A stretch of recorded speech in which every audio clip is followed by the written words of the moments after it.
చాలా ప్రశ్నలకు సమాధానం లేనటువంటి సమావేశంగా ఈ ఇద్దరి ముఖ్యమంత్రుల సమావేశం మిగిలినట్టుగా అర్థమవుతా ఉన్నది. ఇంతకుముందు కూడా వైఎస్ఆర్ కాంగ్రెస్ పార్టీకి సంబంధించినటువంటి నాయకులు చాలా మంది మాట్లాడారు. ప్రధానంగా ఈ సమావేశం జరగవలసినటువంటి అవసరం ఎందుకు ఏర్పడింది అనే దాని మీద ఒక వివరణ ఇవ్వలేకపోయారు. ఇంకొక అంశం ఏమిటంటే, ఈ సమావేశానికి మన రాష్ట్ర ముఖ్యమంత్రి గారు ఆయన బృందంతో కలిసి వెళ్లే ముందు అనేకమైనటువంటి లీకులు తెలంగాణ ప్రభుత్వం డిమాండ్ చేస్తుంది కొన్ని అంశాలు అనేది అన్ని మీడియా ఛానల్లో విపరీతంగా ప్రచారమైంది. ఇప్పుడు కూడా ప్రచారం అవుతా ఉన్నది. ఈ ప్రచారం అవుతున్నటువంటి అంశాల మీద సమావేశం ముగిసిన తర్వాత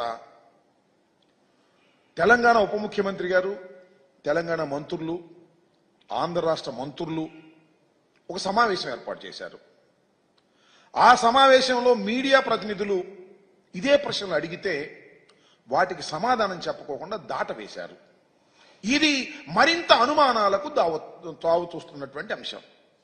అసలు జనరల్గా ఇద్దరు ముఖ్యమంత్రులు మాట్లాడుకున్నారు అంటే ఆ ఇద్దరు ముఖ్యమంత్రులు మీడియా ముందుకు వచ్చి మాట్లాడతారని అందరూ ఎదురు చూశారు.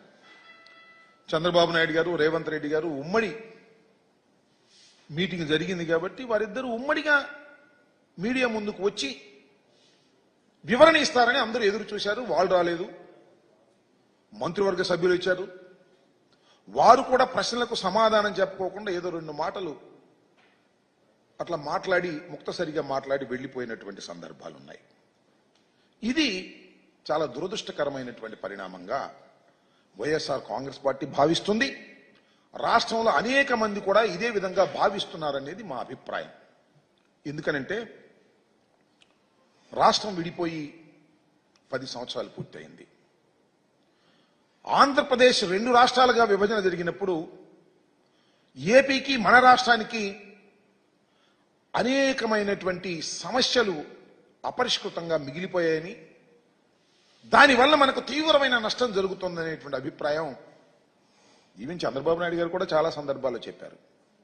రాష్ట్రం విడిపోయినప్పుడు మొదటిగా ముఖ్యమంత్రి అయింది నారా చంద్రబాబు నాయుడు గారు.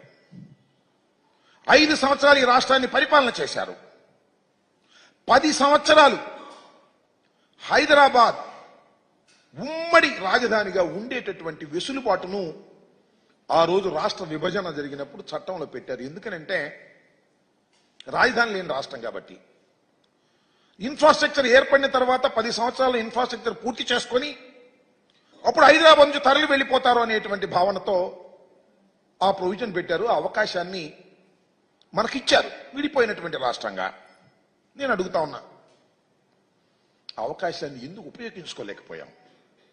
5 సంవత్సరాలు ఈ రాష్ట్రాన్ని పరిపాలన చేసినటువంటి నారా చంద్రబాబు నాయుడు గారు అవకాశాన్ని ఉపయోగించుకోకుండా ఎందుకు పారిపోయి వచ్చారు అనేది ఇక్కడ ప్రశ్న అని అడుగుతా ఉన్నా. ఎందుకంటే ఈ సందర్భంలో చెప్పవలసినటువంటి బాధ్యత, గుర్తు చేయవలసిన బాధ్యత మాకుంది. ఎందుకు వచ్చేశారు? ఉమ్మడి రాజధానిని వదిలేసి ఆయన టకటక వచ్చేసాడు. వచ్చేసి ఇక్కడ ఆఫీస్ లేదు. ఆయనే చెప్తున్నాడు చాలా సందర్భాల్లో, బస్సులో ఉండి పరిపాలన చేశాను అని. ఎందుకు బస్సులో ఉండి పరిపాలన చేయవలసిన పరిస్థితి ఎందుకు ఏర్పడింది?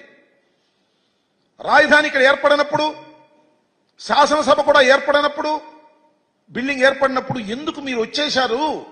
అందరికీ తెలిసినటువంటి సత్యం అది. తప్పు చేసి వచ్చేశారు. మెడబట్టి గెంటేశారు. మీరు భయపడి పారిపోయి వచ్చేశారు. తీరని ద్రోహం చేశారు ఈ ఆంధ్రప్రదేశ్కి మీరు మొదటిగా అనే విషయాన్ని ఈ సందర్భంలో నేను గుర్తు చేస్తున్నాను. 10 సంవత్సరాల పాటు ఉమ్మడి రాజధానిగా ఉండవలసినటువంటి హైదరాబాద్ను వదిలి 9th షెడ్యూల్లోనూ 10th షెడ్యూల్లోనూ ఉన్నటువంటి విభజన చట్టంలో ఉన్నటువంటి ఆస్తులను పంపకం చేసుకోకుండా, బేరసాలాలు ఆడుకోకుండా, చర్చలు జరుపుకోకుండా పారిపోయి వచ్చి నూతనంగా ఏర్పడినటువంటి ఆంధ్రప్రదేశ్కి ప్రథమ ద్రోహం చేసిన వ్యక్తి నారా చంద్రబాబు నాయుడు గారు. అవునా కాదా ఆలోచన చేయమని మనం చేస్తున్నా. 5 సంవత్సరాలు పరిపాలన చేశారు. ఏం సాధించారు మీరు? అన్ని ఆఫీసులు ఖాళీ చేసి వచ్చేసారు. ఈ ఆఫీసులు మీరు అడగలేదు. అడగకపోగా జీహూజురని సలాం పెట్టేసి వచ్చేసి ఇక్కడ తాత్కాలికమైనటువంటి సెక్రటేరియట్ కట్టారు, తాత్కాలికమైనటువంటి అసెంబ్లీ కట్టారు, తాత్కాలికమైనటువంటి హైకోర్టు కట్టారు. ఎందుకు తాత్కాలికంగా కట్టాలి? 10 సంవత్సరాలు నీకు టైం ఉంటే. ఎందుకంటే వెళ్ళపోతే ఊరుకోము, మిమ్మల్ని కేసులో